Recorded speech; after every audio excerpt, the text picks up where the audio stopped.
हमारा टॉपिक तो चलता रहेगा जैसे हम चला रहे हैं, बीच बीच में ना कुछ कॉन्सेप्ट्स आ जाएंगे जो आपने समझने, और वो हर मेथड में कॉमन है। अभी धीरे धीरे मैं क्या करूंगा, आपको आगे के मेथड भी इंट्रोड्यूस करा दूंगा। अभी हमने स्टॉक एंड डेटर सीख लिया था, अब हमारे रह गए दो मेथड, एक ब्रांच डेटर अकाउंट मेथड और दूसरा ब्रांच ट्रेडिंग एंड ट्रेडिंग। बीच बीच में वो भी इंट्रोड्यूस हो जाएंगे और आप हर क्वेश्चन तीनों मेथड से कर सकते हैं। और समझने की बात यह है कि स्टॉक एंड डेटर तीनों का बेस है, यानी अगर कोई परफेक्ट मेथड इन तीनों में, वो स्टॉक एंड डेटर है। बाकी समझिए उसी में से निकलते हैं, उसी में से ड्राइव होते हैं, वो इतने परफेक्ट नहीं है। अब सबसे पहली बात करते हैं इंटर ब्रांच ट्रांजेक्शन्स, वो ट्रांजेक्शन्स जो दो ब्रांचेस के बीच में होती है। तो अब हो क्या सकता है, मेरी दिल्ली ब्रांच और लखनऊ ब्रांच के बीच में कोई ट्रांजेक्शन हो रही है, उसको बोलते हैं इंटर ब्रांच ट्रांजेक्शन। अब इसमें दो बातें हो सकती हैं, लखनऊ ब्रांच ने दिल्ली ब्रांच को मेरे कहने पर गुड्स भेज दिए। ध्यान से सुनिए, लखनऊ ब्रांच ने दिल्ली ब्रांच को मेरे कहने पर गुड्स भेज दिए, सेंड कर दिए। अब मुझे ही एंट्री रिकॉर्ड करनी है क्योंकि डिपेंडेंट ब्रांच है। लखनऊ ने दिल्ली को भेजा है तो मैं ये मानूंगा कि लखनऊ ने मुझे वापस कर दिया और मैंने दिल्ली को भेज दिया। यानी उस ट्रांजैक्शन को आप डायरेक्ट ना मान के वाया हेड ऑफिस डील कर दो। यानी लखनऊ ब्रांच ने दिल्ली ब्रांच को गुड्स भेजे हैं तो मैं लखनऊ की तो मानूंगा क्या, परचेज रिटर्न, और दिल्ली की मानूंगा परचेज। यानी लखनऊ को मानूंगा कि गुड्स सेंड टू ब्रांच जो था वो वापस आ गया, और दिल्ली का मानूंगा कि गुड्स सेंड टू ब्रांच हो गया। समझ गए आप? तो इसलिए इसमें हम यूं करेंगे, जैसे यहां मैं दिखा रहा हूं, यहां क्या हो रहा है, इसके अंदर ये जो बोर्ड पे चल रहा है, इसमें जो लखनऊ ब्रांच है, जो दिल्ली ब्रांच है, वो लखनऊ ब्रांच को गुड्स सेंड कर रही है। कौन सी ब्रांच को? लखनऊ। क्लियर? अब अगर दिल्ली ब्रांच लखनऊ ब्रांच को गुड्स सेंड करेगी तो इसकी तो रिटर्न मान लेंगे और इसका क्या मान लेंगे? सेंड। उसकी रिटर्न और उसका सेंड। तो जब हम दिल्ली के रिगार्डिंग एंट्री करेंगे तो दिल्ली का जो ब्रांच स्टॉक अकाउंट है उसको क्रेडिट कर देंगे क्योंकि दिल्ली का स्टॉक कम हो गया, और डेबिट में क्या कर देंगे? गुड्स सेंड टू ब्रांच, वापस हो गया ना। और जो लखनऊ है उसका हम ब्रांच स्टॉक अकाउंट डेबिट कर देंगे क्योंकि लखनऊ का स्टॉक बढ़ गया, और goods send to branch Lucknow का क्रेडिट कर। बिल्कुल सिंपल सा पॉइंट है। दो ब्रांचेस के बीच में ट्रांजैक्शन हो रही है, दिल्ली ब्रांच ने लखनऊ ब्रांच को माल भेजा है, मैं हेड ऑफिस हूं, मैं ये मानूंगा कि दिल्ली ब्रांच से माल वापस आ गया और मैंने लखनऊ ब्रांच को माल भेज दिया। तो दिल्ली ब्रांच का स्टॉक क्रेडिट कर दूंगा और जो goods send to branch Delhi वाला अकाउंट है उसको डेबिट कर दूंगा, और Lucknow branch stock account debit कर दूंगा और to goods send to branch Lucknow वाला क्रेडिट कर दूंगा। तो इससे क्या होगा, मेरी रिकॉर्ड्स प्रॉपर मेंटेन रहेंगे, उस ट्रांजैक्शन को हम ब्रेक कर देंगे। इसके दर्शन आपको मेरी बुक के 5वें क्वेश्चन में होंगे, लिख लीजिए, नोट कर लें दिमाग में अच्छे से। नेक्स्ट कॉन्सेप्ट जो आता है वो आता है इंश्योरेंस क्लेम का। हमने लास्ट क्लास में चर्चा की थी कि हम नॉर्मल लॉस को हम अपर पार्ट में पूरा दिखा देते हैं और एबनॉर्मल लॉस की अनलोडिंग अपर पार्ट में करते हैं और उसकी कॉस्ट लोअर पार्ट में दिखाते हैं। इसकी चर्चा हम कर चुके। अब होता क्या है कि अगर एबनॉर्मल लॉस होगा और हमने इंश्योरेंस करा रखी है तो हमें उसके पैसे भी मिलेंगे। तो उससे क्या होगा, हमारा जो एबनॉर्मल लॉस है उसकी कॉस्ट कम पड़ जाएगी नेट। तो उसका ट्रीटमेंट कैसे करेंगे, यहां आता है कॉन्सेप्ट नंबर 2। मैं दोनों बता रहा हूं, नीचे ब्रांच पर्सनल अकाउंट मेथड का भी ट्रीटमेंट बता रहा हूं, साथ ही लिखवा रहा हूं। ऑल्दो मैं इसको एक्सप्लेन नहीं करूंगा, जब ब्रांच पर्सनल अकाउंट करेंगे तभी ऑटोमेटिकली एक्सप्लेन हो जाएगा। अब इसकी चर्चा करूंगा फिर मजा नहीं आएगा क्योंकि अभी उसको सिखाया, लिखवा साथ दिया। अब बात को समझे, जो आपको पैसा मिल रहा है इंश्योरेंस कंपनी से उतने से आपका लॉस कम हो जाएगा। तो आप क्या कर सकते हैं, या तो लोअर पार्ट में जहां पे आप एबनॉर्मल लॉस की कॉस्ट दिखाते हैं वहां पे क्रेडिट साइड में लिख दीजिए बाय इंश्योरेंस क्लेम जो मिला है आपको, या लॉस में से डेबिट साइड पे माइनस कर दीजिए, बात क्या हो जाएगी सेम। मैं छोटे से एग्जांपल से बताता हूं, आप देखिए। कह रहा है एबनॉर्मल लॉस 5000 का है, प्रॉफिट जो है वो 1/5 ऑफ इनवॉइस प्राइस है, इंश्योरेंस क्लेम 3000 रुपए। अब ये आपके सामने नीचे ब्रांच एडजस्टमेंट आ गया है। एबनॉर्मल लॉस की अनलोडिंग यहां कर देंगे, 1/5 मतलब 1000, उसकी कॉस्ट 4/5 वो नीचे आ जाएगी 4000। एबनॉर्मल लॉस निकलेगा कहां से, ब्रांच स्टॉक अकाउंट से, वहां से 1000 का आ जाएगा अपर पार्ट में, 4000 का आ जाएगा लोअर पार्ट। अब इसमें से हमको 3000 रुपए मिल गए। ये जो हमें 3000 रुपए मिले हैं इससे हमारा लॉस कम हो गया। एक तरीका तो क्या है कि यहां लिख दो 3000, और एक तरीका क्या है कि इस 4000 में से माइनस कर दो, नेट इफेक्ट क्या होगा सेम। अगर आप क्रेडिट साइड पे लिख रहे हैं तो 3 बातें हो सकती है। एक, क्लेम डाल दिया अभी नहीं मिला तो बाय इंश्योरेंस कंपनी आ जाएगा, क्लेम डाल दिया है अभी नहीं मिला है तो बाय इंश्योरेंस कंपनी आ जाएगा, इंश्योरेंस कंपनी को हमने अपना डेटर बना दिया, इंश्योरेंस कंपनी डेबिट हो गई। अगर मिल गया तो देखना पड़ेगा किसके पास पैसा आया है। अगर ब्रांच के पास आया है तो बाय ब्रांच कैश लिख देंगे क्रेडिट साइड पे, और अगर हेड ऑफिस ने रिसीव किया है तो बाय हेड ऑफिस कैश। तो मुद्दे की बात यह होगी कि इंश्योरेंस क्लेम आपको कहीं भी डिस्टर्ब नहीं करता। जो पैसा आया है वो आप ब्रांच एडजस्टमेंट के लोअर पार्ट में क्रेडिट कर दें और आपने कुछ नहीं करना, या ज्यादा मन करे तो अब नॉर्मल लॉस में से सब्ट्रैक्ट कर दें, बात क्या हो जाएगी सेम। तो ये इसके 2 तरीके संभव हैं। क्लियर। ब्रांच पर्सनल अकाउंट में इसका क्या ट्रीटमेंट है वो चर्चा जब ब्रांच पर्सनल अकाउंट बनाएंगे तब सिखाएंगे, लिखवा भी रहा।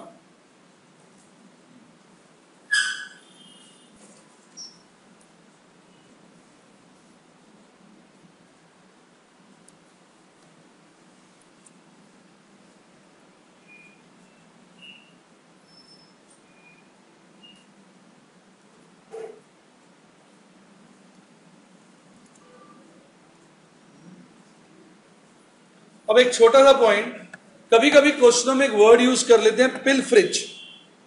पिलफ्रेज का अगर हम टेक्निकल मीनिंग देखें, पिलफ्रेज का मतलब होता है छोटी मोटी चोरी।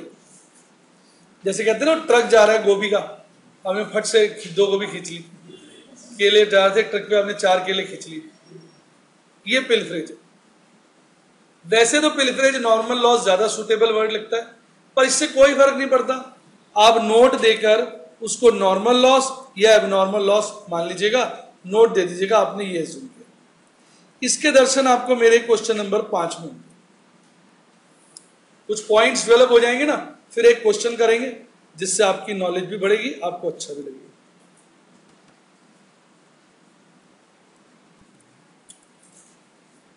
अब इन पर बेस्ड आप ये सब क्वेश्चन कर सकते हैं। 1 2 3 5 6 41 46 50। 1 2 3 तो आपने कर ही लिए, 1 मैंने करा दिया था, 2 और 3 आपने होमवर्क में कर लिया। अभी इतने क्वेश्चन आप अभी तक के पॉइंट्स पे कर सकते हैं। 41 में आप स्टॉक एंड डेटर मेथड से करना, क्योंकि अभी वही सिखाया।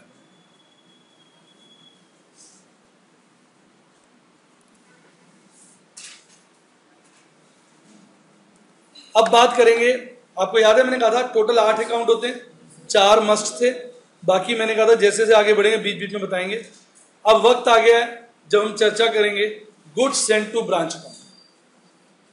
अगर हेड ऑफिस के पॉइंट ऑफ व्यू से देखा जाए तो ये सेल्स अकाउंट है, और ये बुक्स भी किसकी हैं, हेड ऑफिस की।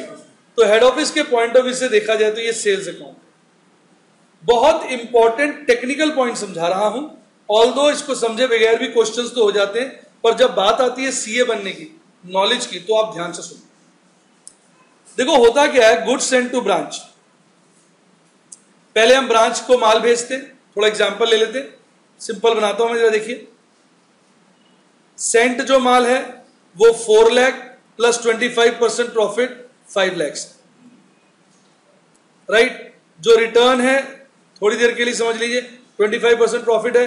जो रिटर्न है वो आपका 80,000 plus 25% profit 20,000 equal to 1 lakh. ये डिटेल है। गुड्स सेंट टू ब्रांच आपका सामने आ गया है।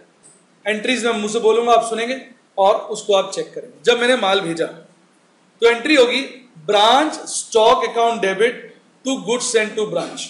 मैं हेड ऑफिस हूं, ब्रांच का स्टॉक बढ़ रहा है इसलिए ब्रांच स्टॉक अकाउंट डेबिट हो गया, एसेट बढ़े तो डेबिट, और मेरे लिए तो वो सेल्स है ना, इसलिए to goods sent to branch. तो to goods sent to branch में कर दिया क्रेडिट, तो goods sent to branch account में बाय ब्रांच स्टॉक अकाउंट आ जाएगा 5 लाख रुपए।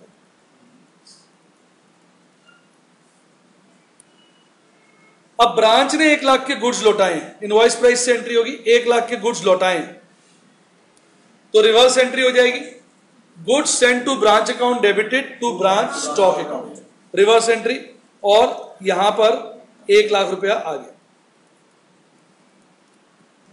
अब याद करो, जब हम ब्रांच एडजस्टमेंट अकाउंट बनाते हैं तो अपर पार्ट में अनलोडिंग करते हैं। याद करिए, अपर पार्ट में क्या होता है, अनलोडिंग करते हैं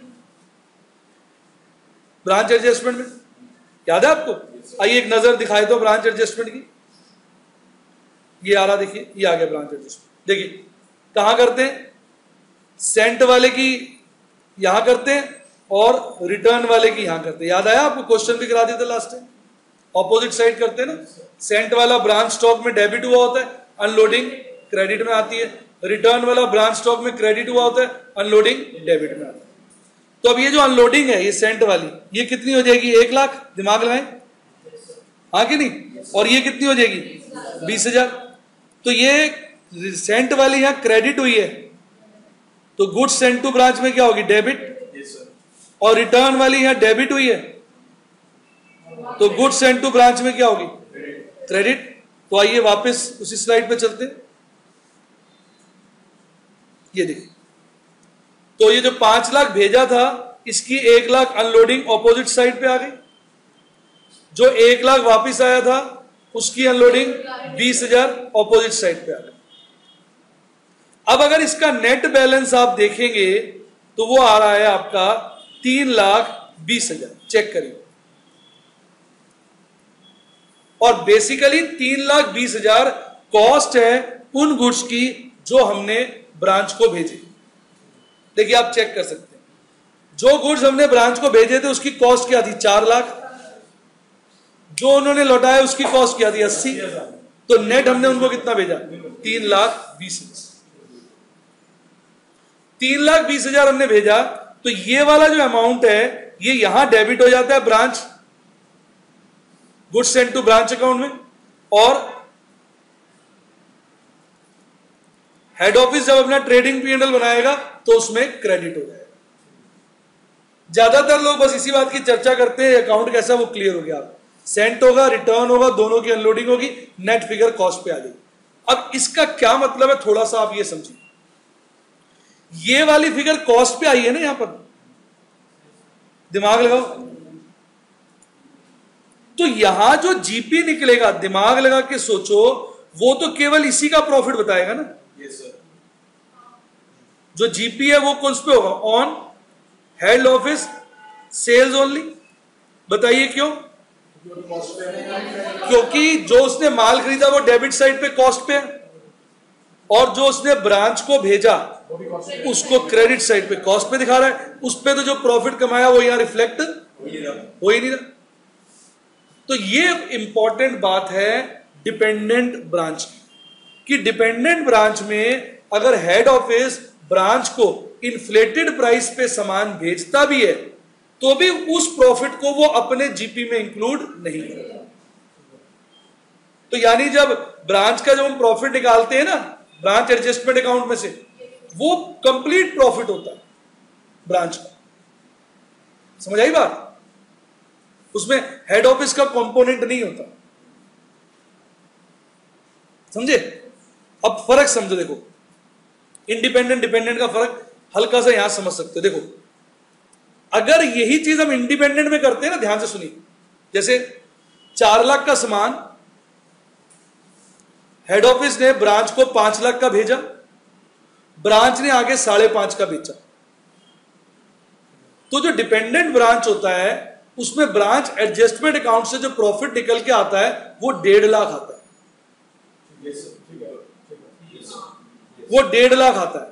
क्योंकि भेजा 4 लाख की कॉस्ट थी ना, भेजा 5 लाख पे, पर उसने तो अपने branch trading head office trading में कितना दिखाया, 4 लाख। तो पूरा का पूरा 1.5 लाख प्रॉफिट कहां आता है, ब्रांच एडजस्टमेंट। और जब आप ये क्वेश्चन इंडिपेंडेंट ब्रांच से करेंगे तो वहां पर ये फिगर कॉस्ट पे नहीं आएगी, वहां पर ये फिगर इनवॉइस प्राइस पे आएगी। तो उससे पता क्या होगा, ब्रांच का जब प्रॉफिट निकालोगे तो वहां 50 आएगा, यहां 1 लाख जीपी में जुड़ जाएगा। ये फर्क है, $1 मिलियन फर्क ये है इंडिपेंडेंट और डिपेंडेंट। पूरा चैप्टर खत्म होने के बाद भी कई बार बच्चों को इसकी जानकारी नहीं होती। आप गौर करें, आप किसी क्लाइंट के पास जाएंगे ना तो क्लाइंट कहेगा, आप नहीं पूछेंगे क्लाइंट से डिपेंडेंट लगाना है इंडिपेंडेंट लगाना है, और इसको पता होता तो आपको बुलाता ही क्यों। आपने उससे ये नहीं पूछना, आप उससे पूछेंगे भाई आप किस तरह से अपने प्रॉफिट निकालना चाहते हैं। आप जैसे हेड ऑफिस है 4 लाख का सामान 1 लाख का ब्रांच को बेचता है और ब्रांच आगे 5.5 का बेचता है। आप किस तरह से प्रॉफिट निकालना चाहते हैं कि जब हम ब्रांच के प्रॉफिट निकालें उसमें पूरा 1.5 लाख आ जाए, या ब्रांच वाले में 50 है, हेड ऑफिस वाले में 1 लाख है।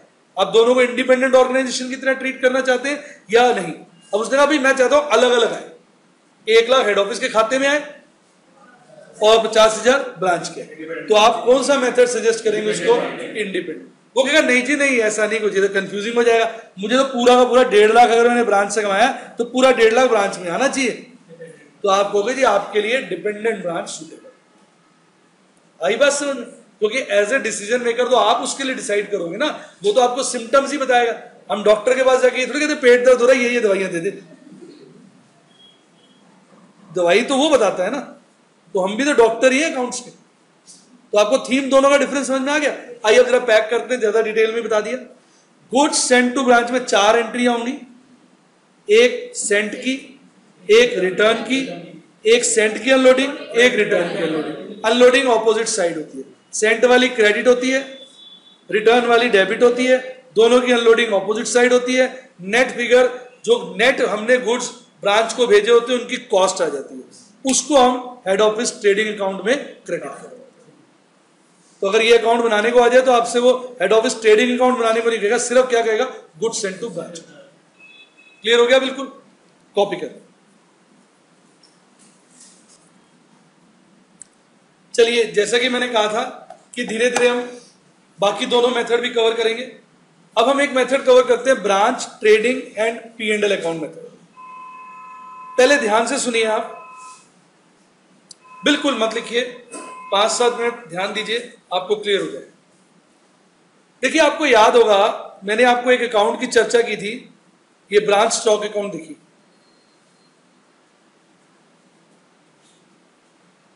मैंने आपको कहा था ये देखिए बिल्कुल ट्रेडिंग अकाउंट जैसा है, नोट करिए। इसमें 2 आइटम्स छोड़ दें, सेल्स और सेल्स रिटर्न, उसके अलावा सब आइटम्स कॉस्ट पे होनी चाहिए, पर वो होती नहीं है, वो किस पे होती है, इनवॉइस प्राइस पे। इसलिए उन सभी आइटम्स की हम अनलोडिंग करते हैं किसमें, ब्रांच एडजस्टमेंट अपर पार्ट। तो बेटा अब ये पॉइंट समझने का है, अगर ब्रांच स्टॉक अकाउंट को और ब्रांच एडजस्टमेंट अकाउंट के अपर पार्ट को हम मर्ज कर दें तो वो ट्रेडिंग अकाउंट ही तो बन जाएगा। Yes sir.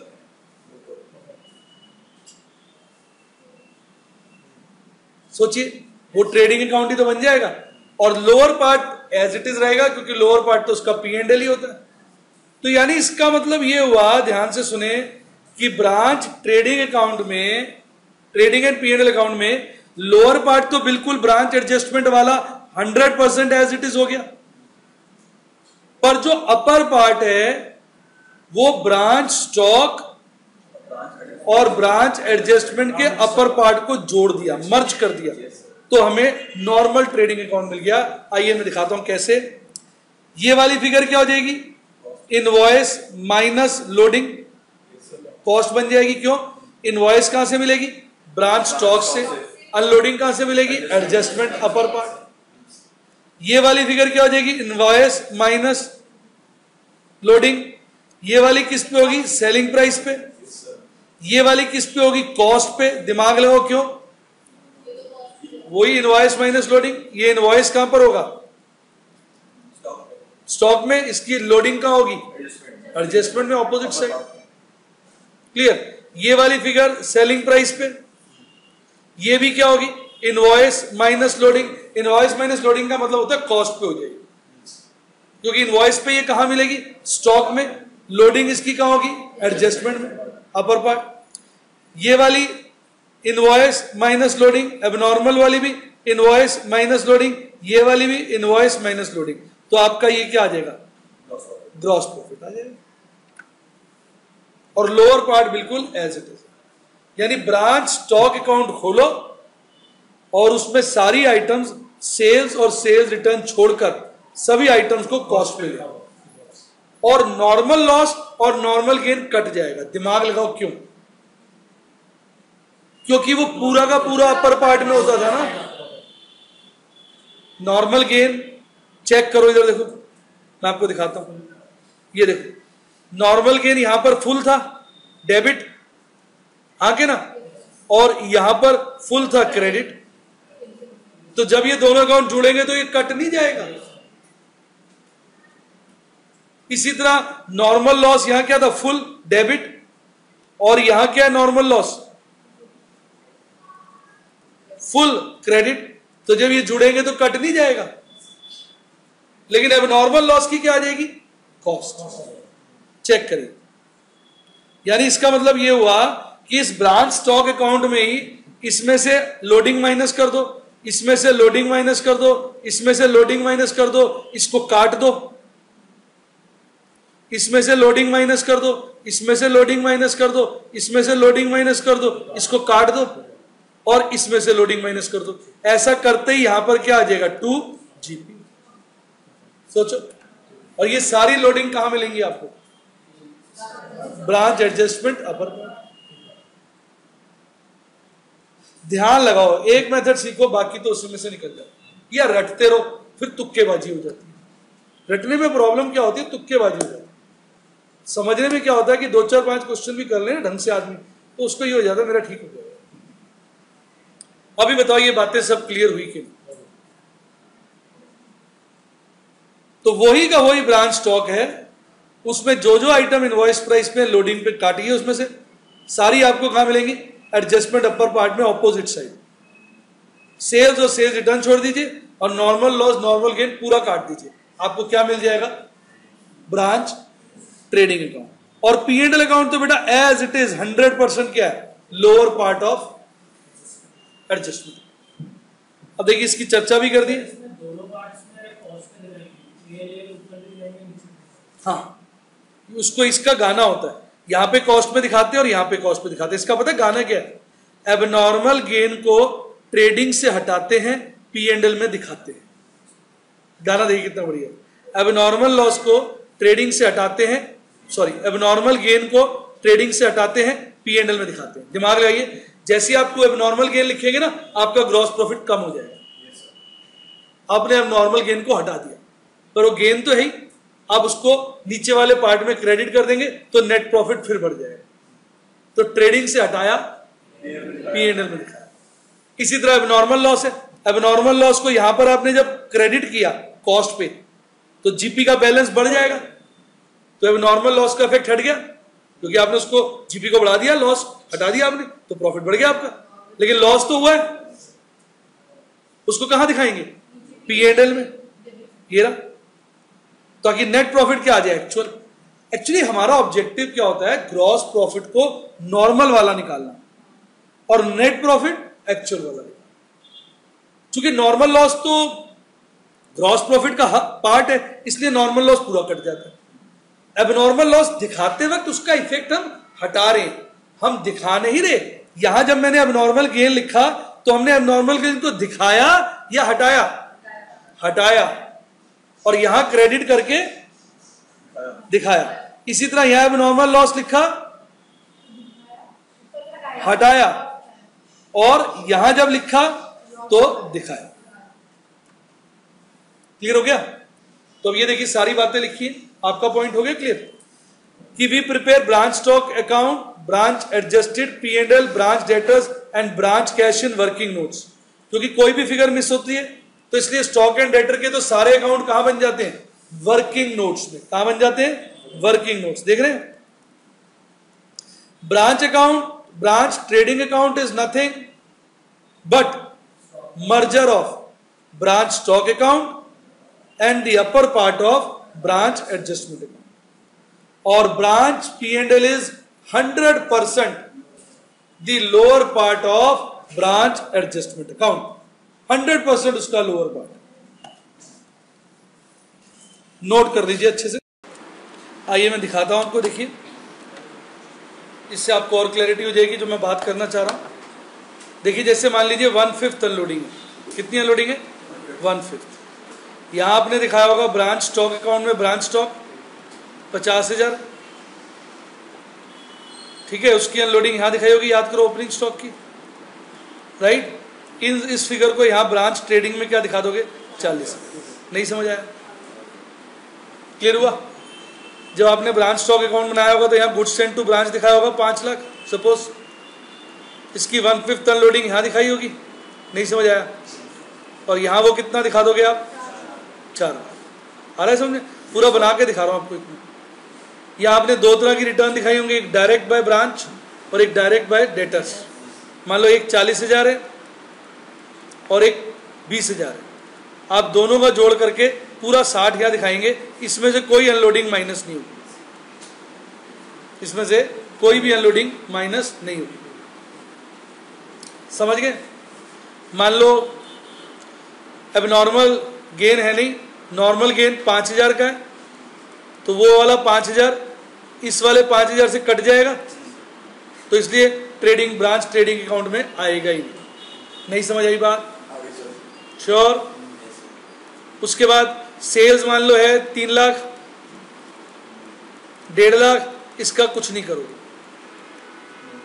उदाहरण के लिए रिटर्न डन।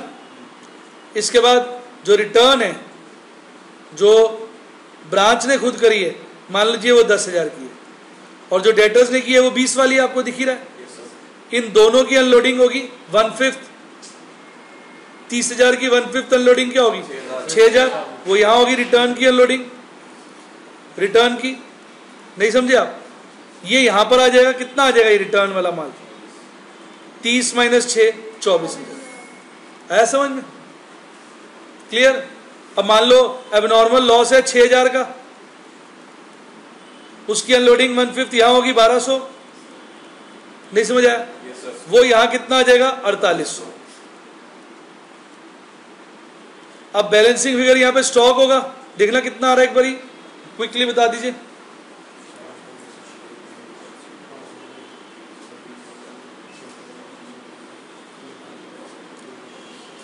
आइए कैलकुलेटर पे करें, देखिए क्या आ रहा है। 1,29,000। इसकी 1/5 अनलोडिंग कितनी होगी?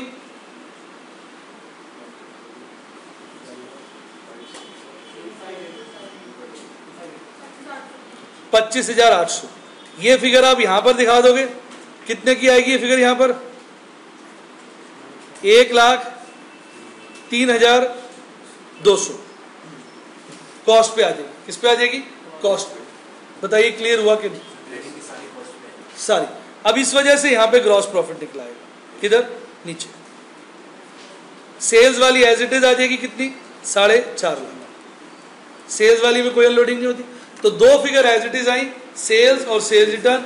बाकी सब अनलोडिंग माइनस होके आई, नॉर्मल वाली पूरी उड़ गई। मेरे ख्याल आपको अब याद ही हो गया होगा किस तरह से अगर आपने स्टॉक एंड डेटर फॉलो कर लिया तो ये आसानी से बन जाता है।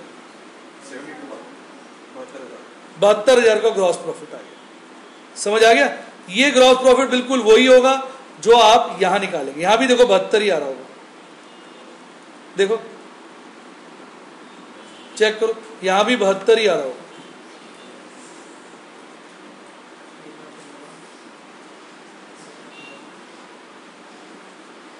देखो क्या आ रहा है,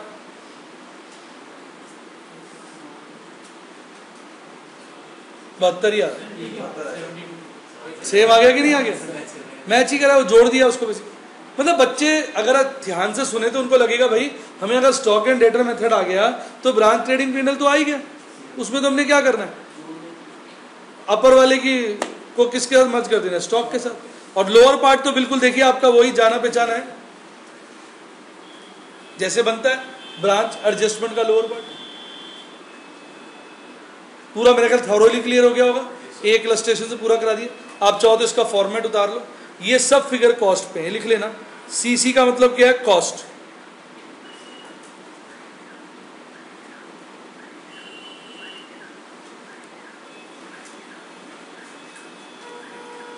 और ये सेलिंग प्राइस, ठीक। और मतलब मेरे ख्याल मैंने 10-10 बार बता दी, एक चीज आपके बिल्कुल दिमाग में बैठ जानी चाहिए।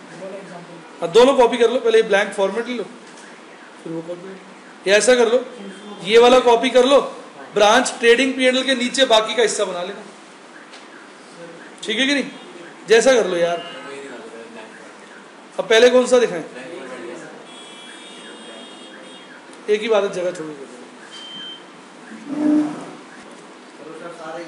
हल्का से एरर है, ठीक कर लें। ये 82 आएगा दोनों में, दोनों में 82 है।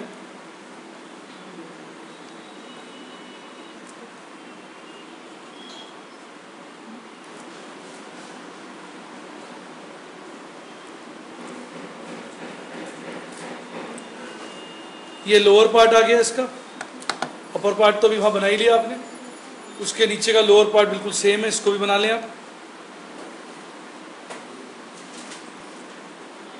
देखिए अब एक पॉइंट करेंगे तो उसके बाद इतने सारे क्वेश्चन आपके हो जाएंगे। नीचे लिस्ट बनाइए, 4, 10, 11, 12, 47। वो है stock in transit. Stock in transit का मतलब होता है कि एक आदमी ने तो माल भेज दिया, जिसको मिलना है अभी मिला नहीं, वो रास्ते में है। मैंने आपको सामान भेज दिया, आपको सामान मिला नहीं, वो फिर आपके लिए क्या हो गया, स्टॉक इन ट्रांजिट। अब प्रश्न उठता है जो स्टॉक इन ट्रांजिट है वो किसका स्टॉक माने? तरीके तो कई हैं, अब हर तरीके के बारे में सोचेंगे तो उससे परेशान हो। सिस्टम ये रखना चाहिए कि जिसको मिलना है वो अपने बैलेंस में उसको दिखाए। मतलब अगर हेड ऑफिस ने ब्रांच को माल भेजा है और ब्रांच को अभी नहीं मिला तो ब्रांच के बाय बैलेंस में आ जाएगा ट्रांजिट, और ब्रांच ने अगर हेड ऑफिस को लौटाया है और हेड ऑफिस को नहीं मिला है तो हेड ऑफिस के बैलेंस में आ जाएगा ट्रेडिंग अकाउंट के अंदर स्टॉक इन ट्रांजिट। यानी नियम ये बना लिया हमने, जिसको मिलना है, रूल क्या बना लिया, जिसको मिलना है वो अपने अकाउंट में दिखाएगा, जिसको ये मिलना है। तो स्टॉक इन ट्रांजिट दो प्रकार का होता है, एक out of goods sent to branch by head office, head office ने ब्रांच को माल भेजा और ब्रांच को नहीं मिला। दो out of goods return by branch to head office, branch ने हेड ऑफिस को रिटर्न किया और हेड ऑफिस को नहीं मिला। ठीक, ट्रीटमेंट मैंने बता दिया है। इस एग्जाम्पल से मैं आपको कराऊंगा, तो एक बार ही अपने दिमाग में एग्जाम्पल नोट कर ले, मैं थोड़ा समझा देता हूं। 5 लाख का माल हेड ऑफिस ने ब्रांच को भेजा है, ब्रांच को केवल 480 का मिला है, अर्थात 20,000 का ट्रांजिट में है। ब्रांच ने हेड ऑफिस को 30,000 का माल लौटाया है, जिसमें से हेड ऑफिस को 25,000 का मिला है, अर्थात 5,000 ट्रांजिट में है।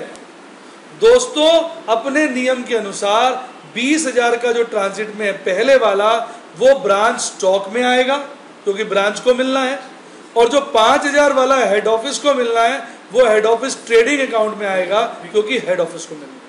हमने नियम ये बना लिया, जिसको मिलना है वो अपने बैलेंस में दिखाएगा। नोट कर लें दिमाग में अच्छे से।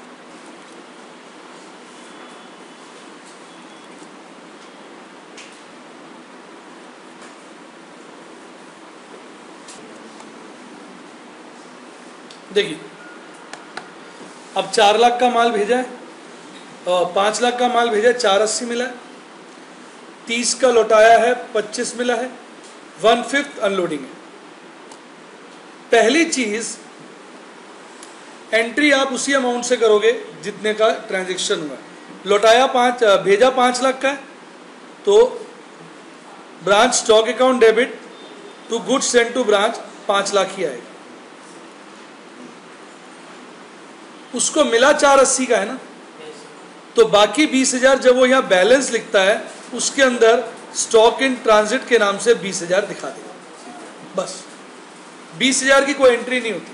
अगर उसको मिल गया होता तो वो बाय बैलेंस इन हैंड हो जाता, नहीं मिला है तो बाय बैलेंस इन ट्रांजिट हो गया। है तो माल उसका, दिक्कत क्या, हाथ में हो या कहीं और हो, माल तो उसी का ही है, सामान तो उसी का ही हो। अब रिटर्न कितने के गुड्स हुए? 30 के, तो यहां पर आप रिटर्न 30 ही दिखाएंगे, ये रिटर्न यहां पर 30 ही आएगा। अब 5,000 स्टॉक इन ट्रांजिट है, वो किसको मिलना है? हेड ऑफिस को। हेड ऑफिस अपने बैलेंस में दिखाएगा पर 4 दिखाएगा। पूछिए क्यों? क्योंकि आपको याद होगा इसमें ये सब चीजें कॉस्ट पे होती है और स्टॉक भी कॉस्ट पे होता है, और जो 5,000 है वो इनवॉइस प्राइस है। तो इनवॉइस प्राइस में 1/5 प्रॉफिट है। 5,000 में से जब आप 1/5 हटा देंगे तो 4,000 बाय बैलेंस में आएगा। ये ध्यान देने वाली बात। ऑल्दो आपको head office trading P&L normally बनाना नहीं होता, पर मैंने जानकारी पूरी दे दी। आइए आगे की जानकारी भी पूरी कर लें। Goods send to branch account, इसकी अनलोडिंग 5 लाख की ऑपोजिट साइड आती है। 1/5 कितनी हो जाएगी? 1 लाख, जो यहां पर डेबिट हुई और ब्रांच एडजस्टमेंट में क्रेडिट हो गई। हाँ के ना? सोचिए, रिटर्न है 30, इसकी 1/5 अनलोडिंग 6,000 ऑपोजिट साइड आ गई, जो यहां पर क्रेडिट हुई और ब्रांच एडजस्टमेंट में 6,000 डेबिट हो गई। इसका ये जो बैलेंस आया 3,76,000, ये आपका एट कॉस्ट है और ये कहां चला जाएगा? Head office trading P&L। तो आप देखिए गुड्स सेंड टू ब्रांच की भी रिवीजन करा दी, फिर से आप प्लस माइनस ट्रांजिट की भी सारी बातें समझा। चेक करिए, कोई डाउट है तो बताइए।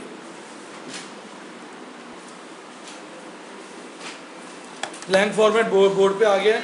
रचिता बेटा बात करने की जगह इसको कर लो, आपको अच्छा लगेगा बेटा, काम निपटेगा आपका।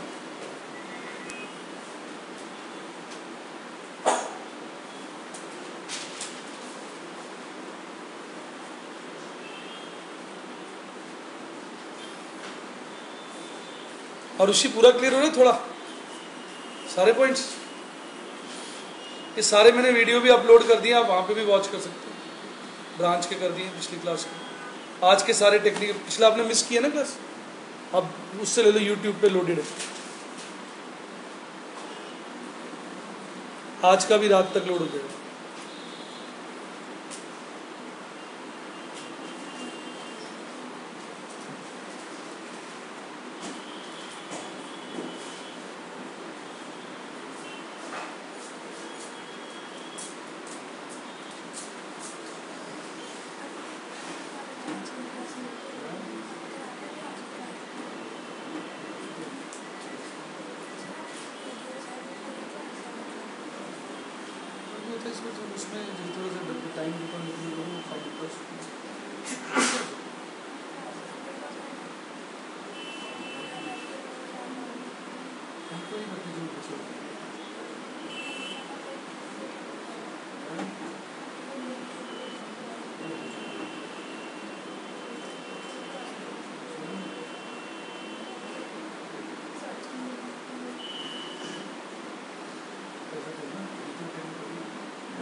मुझे बता देना कैसा रहेगा।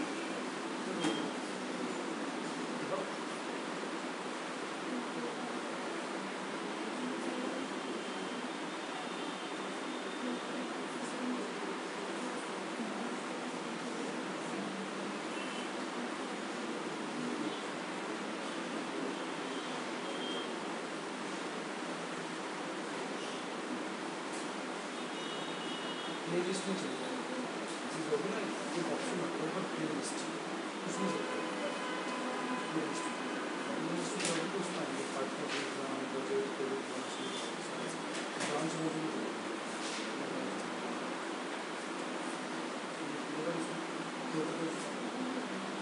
अब उसको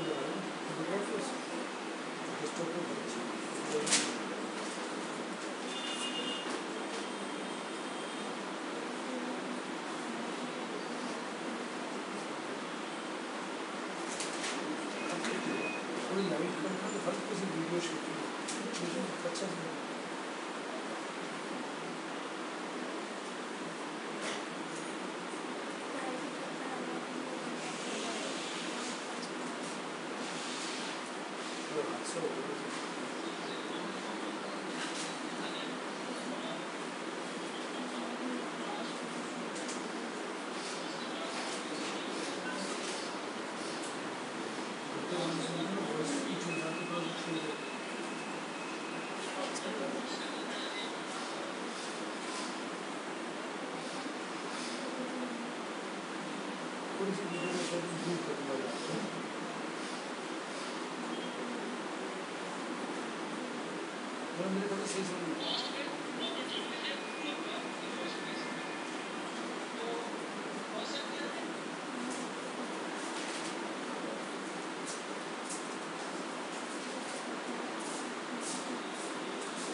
हाँ ये बना लिया ब्लैंक फॉर्मेट, एडजस्टमेंट का बना लिया।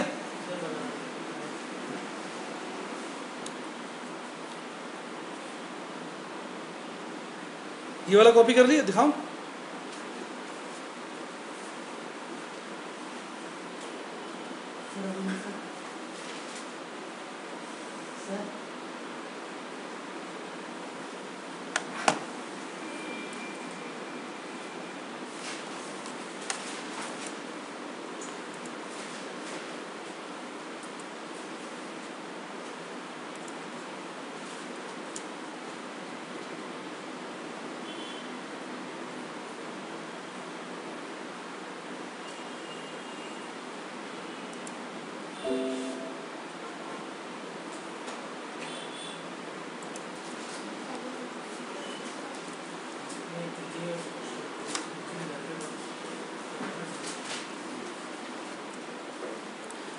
अब आप ब्लैंक फॉर्मेट एक बार बना लें, उसके बाद इसको करना बहुत आसान है।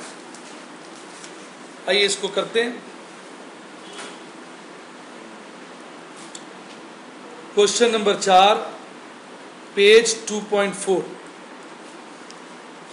कितना कमाल की बात है, क्वेश्चन भी 4 पेज भी 4 नंबर इसका, और तो आएगा नहीं इसमें, यही है, एक और भी इसका।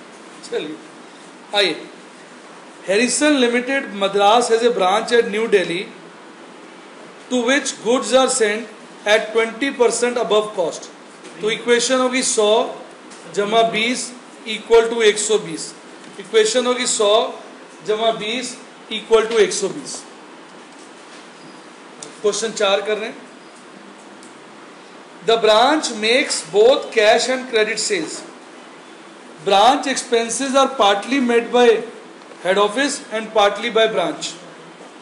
The statement of expenses incurred by the branch every month is sent to head office for recording.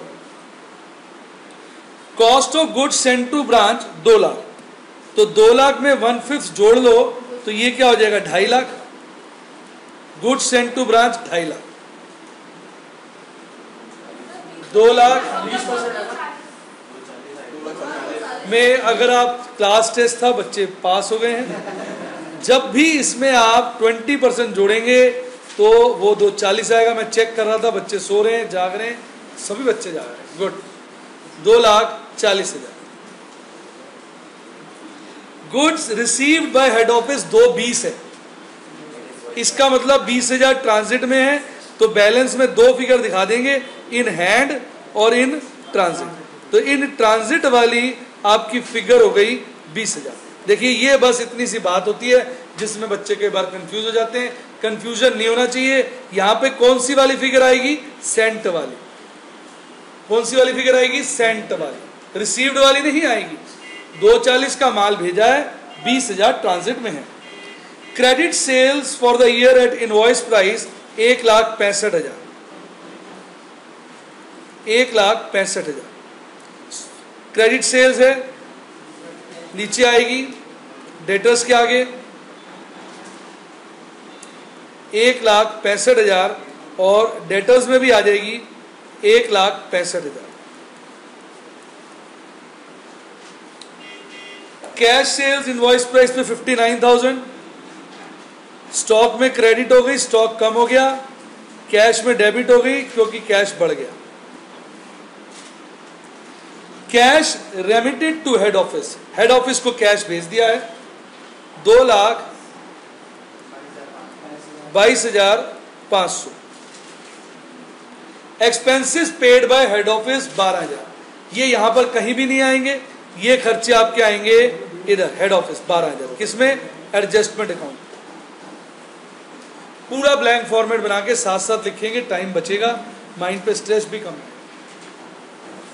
Bad debts return of 750, एक तो P&L में खर्चा दिखा दिया और डेटर्स क्रेडिट हो जाएंगे क्योंकि डेटर्स इससे हमारे क्या हो गए? कम। 750 से डेटर्स क्रेडिट हो कम हो। अब आगे की चर्चा सुने, बैलेंसेस बताएं। ओपनिंग बैलेंस ब्रांच स्टॉक का 25,000 कॉस्ट पे है, इस पे आप 1/5 ऐड करोगे तो कितना हो जाएगा? 30,000। क्लोजिंग बैलेंस 28,000 दिया है, ये 28,000 यहां आ जाएगा। 28 उसके पास है, 20,000 आपको पता ही है रास्ते में था। इस प्रकार से ब्रांच का टोटल स्टॉक कितना हो गया? 48,000। बताइए इजी लग रहा है मुश्किल? बिल्कुल सिंपल। डेटर्स ओपनिंग है 32,750 और क्लोजिंग है 26,000।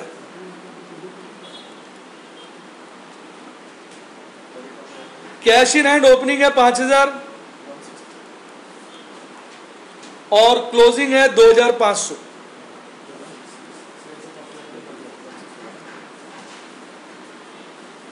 अब ध्यान दीजिए बात पे, इधर देखिए। अब इसके अंदर ये सब बातें निल हो सकती है, इसमें कोई हैरानी की बात नहीं है। इससे कैश कलेक्शन फ्रॉम डेटर्स आ जाएगा। एक कैलकुलेटर दे, मैं कैलकुलेट करता हूं। कैश कलेक्शन फ्रॉम डेटर्स आ जाएगा। आइए देखिए, 32,750 plus 1,65,000 minus 750 minus 26,000, 1,71,000 collection from debtors. नीचे कैश भी बढ़ जाएगा 1,71,000। अब नीचे एक्सपेंसेस निकलाएंगे। आपको याद होगा उसने कहा था हेड ऑफिस भी खर्चे करता है और ब्रांच भी। ब्रांच के खर्चे नहीं दिए वो आप निकाल लेंगे।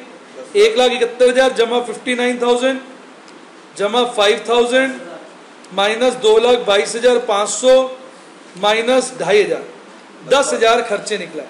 और ये खर्चे आपको याद है कहां आ जाते हैं? आपके P&L वाले पार्ट में 10,000। ये देखिए 10,000 यहां। आपको ऐसे लगेगा जैसे मलाई की तरह क्वेश्चन हो रहा है, कहीं कोई दिक्कत नहीं। अब ऊपर की चर्चा करें, ऊपर सब कुछ दिया हुआ है तो दोनों साइड का टोटल मैच होना चाहिए। अगर मैच नहीं हो रहा, गेन आ रहा है तो नॉर्मल मानिएगा, लॉस आ रहा है तो एबनॉर्मल। अब एक बात सुनिए, इसमें गेन आ रहा है या लॉस आ रहा है? सुनिए, गेन ना यहां आप एबनॉर्मल मानिए, मैं आपको उसके पीछे रीजन बताता हूं। मैंने आपको सिखाया था कि कुछ ना बोला हो तो गेन को आपने नॉर्मल मानना, पर साहब यहां बोला हुआ है, उसने ये बोला है कि जो सेल हुई है ना, चाहे वो, ध्यान दे बेटा, जो सेल हुई है ना वो इनवॉइस प्राइस पे हुई है। नॉर्मल गेन कब होगा? जब ब्रांच महंगा माल बेच देगा। मैंने कहा था ना ग्राहक देख के काट देगा। पर ध्यान दीजिए दोनों में उसने बोला है कि कैश सेल्स भी इनवॉइस प्राइस पे, क्रेडिट सेल्स भी इनवॉइस प्राइस पे। इसका मतलब ये 2,000 क्यों हुआ ये पता नहीं, तो ये अनएक्सपेक्टेड है भाई साहब, पता ही नहीं। तो इसलिए यहां पर इसको आप एबनॉर्मल गेन मानिए, ज्यादा अच्छा रहेगा। वैसे फर्क कुछ नहीं पड़ता, अगर आप नॉर्मल भी मान लें तो अल्टीमेटली लास्ट का नेट प्रॉफिट क्या आता है? से। तो देखिए हमने तीनों अकाउंट पूरे कर लिए, branch stock, branch debtors, branch cash. अब बेटा वक्त आ गया अनलोडिंग का। अनलोडिंग की इक्वेशन बनाइए, वो बन रही है 1/6। आइए बारी बारी से करेंगे। पहले दो आइटम्स करते हैं, मैं ऐसे भूल जाऊंगा, याद नहीं रहता है। दो आइटम्स करते हैं, 30,000 का और 240 का। 30,000 का हो गया 5,000, 240 का हो गया 1/6, 40,000। तो साहब 5,000 यहां आ गया ओपनिंग स्टॉक का और 40,000 गुड्स सेंट का आ गया यहां पर। आराम से करिए, कोई जल्दी नहीं। अब एबनॉर्मल गेन 2,000 का है, अनलोडिंग ऊपर, कॉस्ट नीचे। 2,000 का 1/6 होता है 3,333, तो 3,333 1/6, सॉरी 2,000 ही तो है 2,000 ही तो है, 333 और कॉस्ट हो जाएगी 1,667, 1/6 उसकी अनलोडिंग, बाकी कॉस्ट। अब ये दोनों उसके क्लोजिंग स्टॉक है। क्लोजिंग स्टॉक टोटल कितना है 48 का 1/6 8,000 क्लोजिंग स्टॉक रिजर्व हो गया और यहां बेटे आपका ग्रॉस प्रॉफिट आ गया। देखिए कितना आ रहा है 37,333, ये 37,333 यहां आया और कोई इसमें खर्चे खुर्चे बोले नहीं है, कुछ है नहीं, इसलिए आपका नेट प्रॉफिट आ जाएगा 16,250। हाँ 337 है।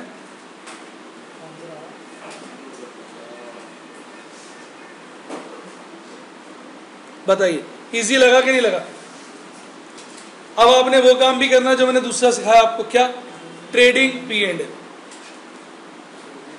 ट्रेडिंग P&L में क्या करेंगे? ब्रांच एडजस्टमेंट का अपर पार्ट और स्टॉक अकाउंट मर्ज कर। अभी मैं करके दिखाऊंगा आपको, यहां तक बिल्कुल क्लियर है। ट्रेडिंग मैंने अगले पेज पे बनाया, मैं इसलिए भी करके दिखा रहा हूं, ध्यान से देखिए जरा, 2 मिनट आराम से करेंगे।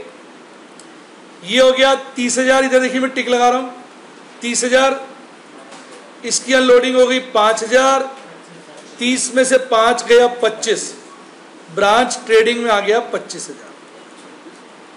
कोई शक?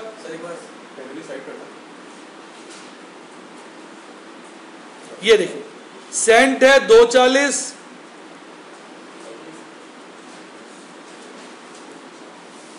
उसकी अनलोडिंग 40, कॉस्ट हो गई 2 लाख। बड़े मजे से आप उसको जोड़ जोड़ के बनाइए, कहीं कोई समस्या नहीं। एबनॉर्मल गेन 2,000, उसकी अनलोडिंग 333, कॉस्ट 1667, 1667, 1667। और कोई आइटम नहीं है जो इधर आए। डेबिट साइड की सारी आइटमें हमने पूरी कर दी। क्रेडिट पे आइए, 2 सेल्स हैं, जोड़ लीजिए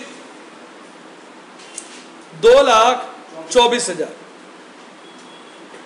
सेल्स, 2,24,000 हो गया सेल्स भी। उसके बाद कोई आइटम नहीं है, स्टॉक है 48,000, उसकी अनलोडिंग है 8,000, यानी स्टॉक आ गया 40,000। अब ग्रॉस प्रॉफिट देखिए सेम आएगा, चेक करिए क्या आ रहा है 37,333। नीचे वाला पार्ट आपने एज इट इज टिप देना है। नीचे वाला देखिए, इसको देखिए एज इट इज बना दीजिए, 2 आइटमें और 3 आइटमें, बस as it is. 37,333, 1667, bad debt 750, 10,000 और हेड ऑफिस ने कितने किए? इसी में ले लीजिए 12,000, दोनों मर्ज करके दिखा दिए, ये दोनों मर्ज कर 22 कर, 10 और 12 22 कंबाइन करके दिखा दिए। इकट्ठा लिख लीजिए या अलग अलग कर। अब आपका नेट प्रॉफिट आ जाएगा, कितना आ रहा है 16,250। तो आपने देखा ट्रांजिट का पॉइंट भी कर लिया, एबनॉर्मल गेन का पॉइंट भी आ गया, स्टॉक एंड डेटर पूरा रिवाइज हो गया, साथ में ब्रांच ट्रेडिंग P&L भी सीख लिया। कोई मतलब इसमें लंबा चौड़ा डिफरेंस नहीं। पहले पिछला उतारेंगे या ये हो गया, देख लीजिए एक बारी, सबका हो गया, चेक कर लीजिए किस किस का अपने आप ही आंसर आ गया। वेरी गुड, ये भी हो गया है सबका, पहले वाला। सदा सिस्टम बनाइए, ब्लैंक फॉर्मेट बन के फिल इन द ब्लैंक्स। बार बार ब्लैंक फॉर्मेट बनाने से सारी आइटम्स भी याद हो जाएंगी, कोई सरप्राइज आपके लिए नहीं रहेगा।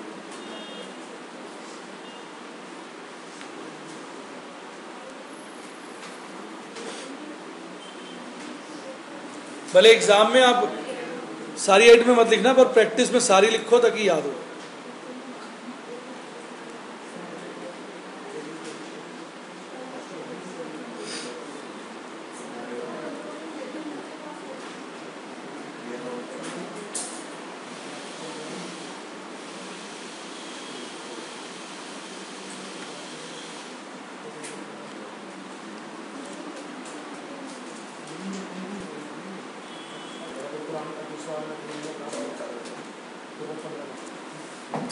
आइए तीसरा मेथड भी समझते हैं, branch personal account method. Branch personal number नाम जो पढ़ा ये डेटर के नाम से पड़ गया, मतलब हम जो हेड ऑफिस है ना वो ब्रांच को डेटर की तरह ट्रीट करता है। जब भी ब्रांच बढ़ेगा हेड ऑफिस के पॉइंट ऑफ व्यू से, हेड ऑफिस उसको डेबिट कर देगा, और जब भी ब्रांच की अमाउंट कम होना चाहिए उसे क्रेडिट कर देगा। तो इसका मतलब इसमें केवल वही ट्रांजैक्शंस आएंगी जो हेड ऑफिस और ब्रांच के बीच में।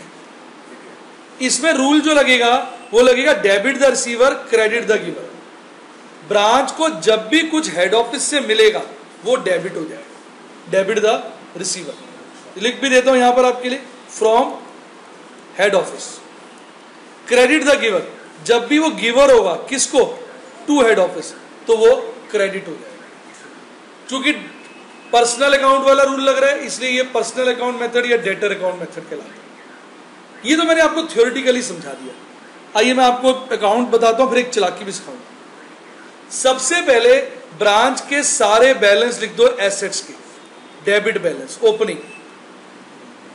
जैसे डेबिट बैलेंस ओपनिंग किस किस का हो सकता है, branch stock account, branch cash account, branch debtors account, prepaid expense account और ब्रांच एसेट अकाउंट। स्टॉक होता है उसकी अनलोडिंग होती है, रिजर्व प्रॉफिट जो उतारा होता है वो इस साइड आ जाता है, ताकि ये चीज किस पे आ जाए, कॉस्ट पे आ जाए, आपस में आमने सामने। प्रीपेड एक्सपेंस आपने यहां दिखाए हैं तो आउटस्टैंडिंग एक्सपेंस यहां दिखा। तो नॉर्मली डेटर का तो सिंगल बैलेंस होता है ना, टू बैलेंस, पर यहां जो ब्रांच है वो सिर्फ टू बैलेंस ना लिख के उसके सारे एसेट्स और सारी लायबिलिटीज कर देते हैं। तो एक प्रकार से नेट फिगर तो क्या हो गई, टू बैलेंस ही हो गया ना। मतलब वो टू बैलेंस को एक प्रकार से हमने बाइफरकेट करके लिख दिया। क्या लिख दिया कि ये टू बैलेंस जो है कैसे बना हुआ है। मैंने अगर ब्रांच से 1 लाख रुपए लेने तो ये 1 लाख ब्रांच के पास किस रूप में, इसमें कितना डेटर्स के रूप में, कितना स्टॉक के रूप में, कितना कैश के रूप में, कितना एसेट के रूप में, कितना इसमें से क्रेडिटर को देने हैं। तो नेट फिगर को हमने बाइफरकेट कर दिया। अब ब्रांच को मुझसे, मैं हेड ऑफिस हूं, क्या क्या मिलेगा। जब भी मैं ब्रांच को कुछ दूंगा ब्रांच रिसीवर हो जाएगा, वो डेबिट होगा। मेरे से क्या क्या मिल सकता है सुनिए, एक गुड्स मिल सकते हैं जो मैं भेजूंगा, एक मैं कैश भेजूंगा वो मिल सकता है, एक मैं उसके लिए कैश के खर्चे कर रहा हूं वो भी तो उसको मिल गया। मैंने वैभव के लिए 10,000 रुपए खर्च दिए तो वैभव को ही तो मिल गए 10,000, तो वो भी ब्रांच को मिला। इसके अलावा ब्रांच मेरे एसेट यूज कर रहा है, उसका डेप्रिसिएशन ब्रांच उठा रहा है, फायदा उसको मिल गया। मैं ब्रांच को सर्विसेज दे रहा हूं जिसके चार्जेस मेरे बनते हैं, वो ब्रांच रिसीवर हो गया उन सर्विसेज का, वो डेबिट हो गया। तो ये सब चीजें हैं जो ब्रांच मुझसे रिसीव कर सकता है, इसलिए वो डेबिट हो गया। अब वो क्रेडिट कब होगा, जब वो मेरे को गिवर होगा, यानी मुझे गिव करेगा, मैं रिसीव करूंगा। मुझे वो क्या देगा, एक कैश देगा, दो मुझे उसने गुड्स वापस कर दिए, रिटर्न्स, उसने कर दिए या उसके डेटर्स के थ्रू आ गए, मेरे लिए तो वापस आ ही गए। बाकी इन दोनों को कॉस्ट बनाने के लिए इन रिटर्न्स की अनलोडिंग हम यहां कर देते हैं, और जो सेंट वाली आइटम है इसकी अनलोडिंग यहां कर देते हैं। तो अनलोडिंग वाले पार्ट का तो रीजन कुछ नहीं है, वो तो हमने कॉस्ट पे लाने के लिए ऑपोजिट साइड पे अनलोडिंग कर दी। दूसरा हो सकता है जो कोई एबनॉर्मल लॉस हुआ उसका इंश्योरेंस क्लेम मुझे ही मिल गया ब्रांच की जगह, तो मुझे मिला तो ऑन बिहाफ ऑफ ब्रांच मिला ना, एक प्रकार से ब्रांच गिवर हो गया ना। सोचिए आपको किसी से पैसे मिलने थे, उसने मुझे दे दिए, मैं तो ये मानूंगा ना मुझे आपसे मिल गए। अर्पित ने किसी से 20,000 रुपए लेने थे और मैंने अर्पित से 20,000 की फीस लेनी थी, तो अर्पित ने उससे कह दिया भाई एमके जैन को दे दो यार, मैं तो हूं नहीं, उनको दे दे। अब मेरे पास 20,000 आ गए, वो जो व्यक्ति है जिसने मुझे 20,000 दी उसका नाम राम है, मैं अपनी बुक्स में क्या लिखूंगा, राम या अर्पित? अर्पित। मुझे क्या मतलब राम से मिले? राम आके कहेगा सर ये अर्पित ने भिजवाए आप रख लीजिए, तो मेरी बुक्स में तो अर्पित ही चढ़ेगा। तो अगर इंश्योरेंस क्लेम मुझे ब्रांच का मिल जाता है तो एक प्रकार से ब्रांच ने तो मुझे दिया, तो वो भी इधर आ जाएगा, सब चीजें दिखा दी। अब ये बाद के जो उसके बैलेंस बच गए डेबिट वाले क्रेडिट साइड पे आ गए, आपको पता होगा क्लोजिंग बैलेंस ऑपोजिट साइड पे आता है, लायबिलिटी वाले क्रेडिट वाले डेबिट साइड पे आ गए। अब देखो इसका लॉजिक बनाओ, देखो ब्रांच के पास शुरू में 1 लाख रुपए पड़े थे जो मैंने उससे लेने, मैंने साल भर में उसको 5 लाख और दिया, 1 लाख और 5 लाख 6 लाख हो गया। 6 लाख में से उसने मुझे साल भर में 4 लाख लौटा दिया, उसके पास बचे 2 लाख, जबकि मैंने हिसाब लगाया तो उसके पास बच रहे 2.5 लाख। इसका मतलब 50,000 एक्स्ट्रा क्यों बच गए? क्योंकि वो उसका प्रॉफिट है। दिमाग लगाओ, आप मेरी ब्रांच हो, साल के बिगिनिंग में आपके पास 1 लाख आ रहा है एसेट्स माइनस लायबिलिटी, वो मैंने आपसे लेने क्योंकि आप मेरे ब्रांच हो। आपको मैं 5 लाख का माल भेजता हूं, अब मैंने आपसे 6 लेने, 4 लाख आप मुझे साल भर में दे देते हो तो मैंने आपसे 2 लेने। अब साल के एंड में हिसाब लगा रहा हूं, यार ये तो 2.5 लाख बच रहे, लेने 2 थे, 50,000 फालतू बच रहे। साहब वो कैसे बचे? आपने कमाया ना, वही प्रॉफिट है। तो ये तो मैंने आपको लॉजिक सिखा दिया। फिर सुनिए, ऊपर ओपनिंग बैलेंस, नीचे क्लोजिंग बैलेंस, डेबिट साइड में हर वो चीज जो ब्रांच रिसीवर है, किससे? Head office. क्रेडिट साइड में हर वो चीज जो ब्रांच गिवर है, किसको? To head office. अब ब्रांच ने डेटर से कैश कलेक्ट किया, कोई एंट्री यहां नहीं आएगी। देखो ब्रांच ने एक्सपेंस पे किए, कोई एंट्री नहीं आएगी। ब्रांच और हेड ऑफिस की जो डीलिंग होगी सिर्फ वो आएगी। ब्रांच ने एक सेल करी, कोई एंट्री नहीं है यहां पर, कैश सेल की नहीं है, क्रेडिट सेल की नहीं है, एंट्री कौन सी है? जो हेड ऑफिस और ब्रांच के बीच की। कभी भूल जाओ किसी आइटम को, कभी डाउट आ जाए किसी आइटम पे, तो एमके जैन चालाकी याद रखिएगा। वो ये है कि जिन जिन अकाउंट के आगे ब्रांच लगा हुआ है ना, आप इनको जोड़ दो। जिन जिन अकाउंट्स के आगे ब्रांच लगा हुआ आप इनको जोड़ दो। प्रमुख ये 6 अकाउंट है, इसमें गुड्स सेंट टू ब्रांच नहीं आता क्योंकि उसके आगे ब्रांच नहीं लगा हुआ। उनको जोड़ो, उनका डेबिट और क्रेडिट काट दो, जो बच जाएगा ना वो ही सब यहां आया है। नोट करिए, कभी किसी चीज का कंफ्यूजन हो तो इन अकाउंट्स को काट के देख लिया करिए। रामबाण तरीका बता दिया है। देखिए मैं आपको दिखाता हूं काट के, यही आइटम बच जाएंगे जो आएंगे। देखिए अभी मैं काट के दिखाता हूं, मैं आपको अभी काट के दिखाता हूं। देखिए फिर आप इसको मर्ज भी कर दीजिएगा, इन दोनों को मर्ज करना है ना। देखिए मैं काटता हूं, देखिए बैलेंस कटेगा नहीं, थोड़ा दूसरा पेन यूज करें ना, नहीं कलर चेंज कर देते हैं, ब्लू ले लेते, ठीक है। अब मैं काटता हूं, ये बैलेंस कटेगा नहीं, ये कटेगा नहीं, ये कटता है किसके साथ? इसके साथ। ये कटता है किसके साथ? इसके साथ। दिमाग लगाते हैं ना, ये कोई भी आइटम वहां नजर नहीं आएगी। किसमें? किधर? आपको ब्रांच पर्सनल टू बैलेंस था उसके अंदर, याद करिए ब्रांच स्टॉक का। To goods and to branch था, याद करिए। एबनॉर्मल गेन यहां है डेबिट, और इधर क्रेडिट है, पूरा कट गया। वहां याद करिए ब्रांच पर्सनल में कोई एबनॉर्मल गेन नहीं था। नॉर्मल गेन इसके साथ, पूरा कट गया। ये वाली सेल कैश वाली इससे कट गई, क्रेडिट वाली इससे कट गई, ये नहीं कटेगा। रिटर्न, रिटर्न देखो याद करो था, दोनों रिटर्न थी। एबनॉर्मल लॉस, ऊपर कॉस्ट नीचे अनलोडिंग कट गया, सॉरी ऊपर अनलोडिंग नीचे कॉस्ट कट गया। नॉर्मल लॉस पूरा ऊपर कट गया।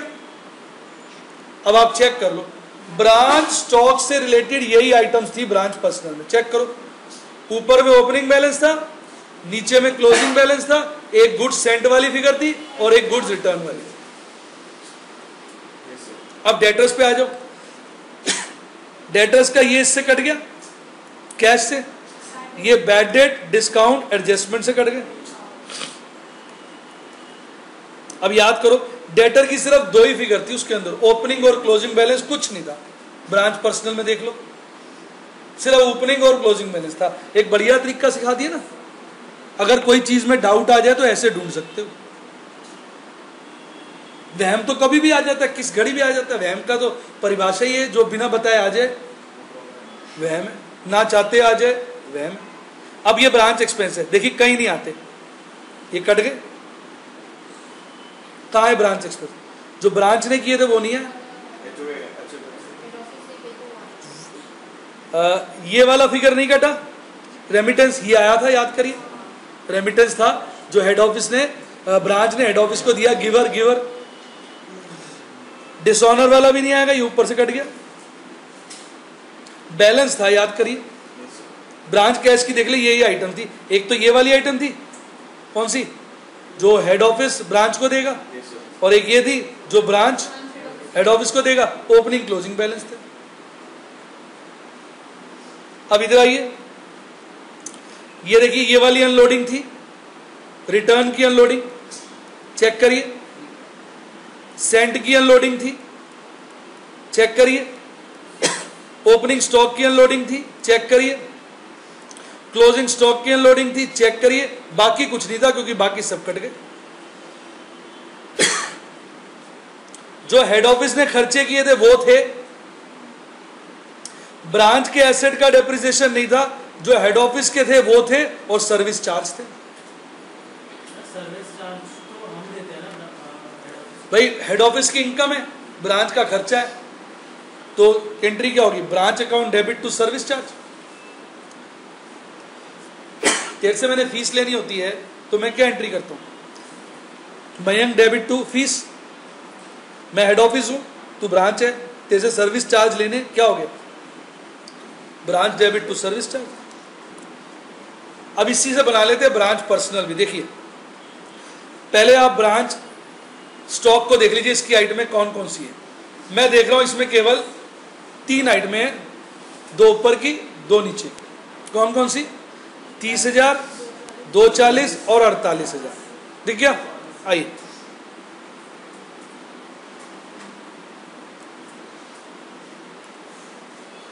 $30,000, 240 और नीचे स्टॉक 48,000। कोई डाउट? यही तो मजा आता है कि सीखोगे ना, बड़ा एंजॉय करोगे। अब डेटर्स में देखिए, 2 ही आइटमें आएंगी, 32,750 और 26,000 ओपनिंग क्लोजिंग। आइए आराम से चलते हैं। 32,750 और 26,000। ठीक, अब कैश में जाएंगे। देखिए आराम से जाते हैं कैश में। इसमें 3 आइटमें, 5,000 ओपनिंग, 2/22,500 रेमिटेंस और 2,500 क्लोजिंग। 3 आइटमें, 5,000, 2/22,500, 2,500। 5,000 ओपनिंग, रेमिटेंस 2,22,500 और क्लोजिंग बैलेंस 2,500। अब ब्रांच एडजस्टमेंट में आ जाइए। सिर्फ अनलोडिंग है, क्लोजिंग स्टॉक की 8, ओपनिंग की 5, सेंट की 40, नहीं 8, 5 और 40। आइए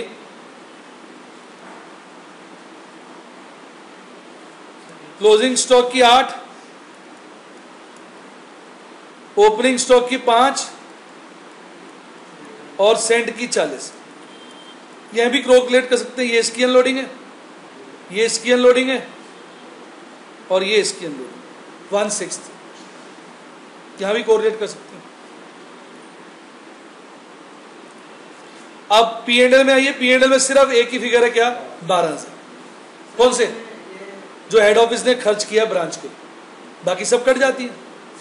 सर्विस चार्ज वगैरह नहीं है, डेप्रिसिएशन नहीं है, सिर्फ 12,000। ये हो गया 12,000 जो हेड ऑफिस ने खर्च किया। अब देखिए आपका प्रॉफिट सेम आता है, वही आना चाहिए। 16,000 कितना था? चेक करो यार, मैं लिख देता हूं, ऐसे आना ही चाहिए। फिर भी चेक करो एक बार प्लीज। 16,250 आ रहा है। तो बेटा सूत्रधार इनका क्या है? Stock and debtor system. बाकी तो इनके बच्चे हैं, इसी में से निकले। वैसे आप सोचते रहो नए नए मेथड है, ये हो गया, वो हो गया, ऐसे हो गया, वैसे हो गया। डायरेक्टली भी समझा दिया मैंने। केवल कौन सी ट्रांजैक्शन होंगी? जो हेड ऑफिस और ब्रांच के बीच। कभी भी कंफ्यूज हो तो आप वो अकाउंट काट के देख लिया करो, भैया ट्रांजैक्शन कटती है तो यहां नहीं आएगी, बच जाएगी तो आएगी। देखो जो ब्रांच के अपने एसेट है ना, देखो उसकी ओपनिंग वैल्यू यहां लिखोगे और क्लोजिंग वैल्यू यहां लिखोगे तो अपने आप डेप्रिसिएशन एडजस्ट हो जाएगा। सोच, पर जो एसेट वो हेड ऑफिस के यूज कर रहा है वो तो बैलेंस यहां लिखा नहीं, उसका हेड ऑफिस के कहो तूने मेरे से डेप्रिसिएशन लिया है, ब्रांच क्या हो गया? रिसीवर, वो यहां आ जाएगा। इसको यूं समझो आप, बड़ा प्यारा एग्जांपल, आत्मा तृप्त हो जाएगी। एक गाड़ी, तुम्हारे घर में 2 गाड़ी है, एक तुम्हारी एक पापा की। अपनी वाली गाड़ी तो सिर्फ तुम ही चलाते हो, पापा कभी उसको देखते भी नहीं। वो साल में शुरू में थी, इनर कॉलम में लिख रहा हूं 10,000 की, और साल के एंड में 8,000 की रह गई, तो तुम्हारे खर्चों में आ गई कि नहीं आ गई ऑटोमेटिक? इसके अलावा जब मौका लगता है पापा की गाड़ी भी ले जाते हो। साल में बोले पापा यार 10% टाइम्स तूने मेरी गाड़ी इस्तेमाल की है, 5 लाख मेरे गाड़ी का डेप्रिसिएशन है, 10% तूने इस्तेमाल किए, तो तेरे सर कितना चढ़ेगा? ये वो 50 हो गया। बताओ आनंद आया कि नहीं आया? तो जिसका तो बैलेंस ही यहां लिख दिया आपने, वो तो पक्की ब्रांच की हो गई ना, वो वाली यहां नहीं आती।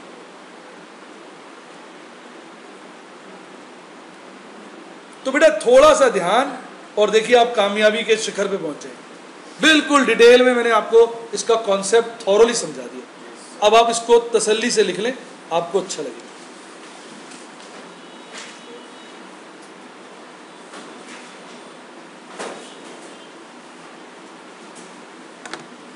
चालाकी भी सिखा दी है।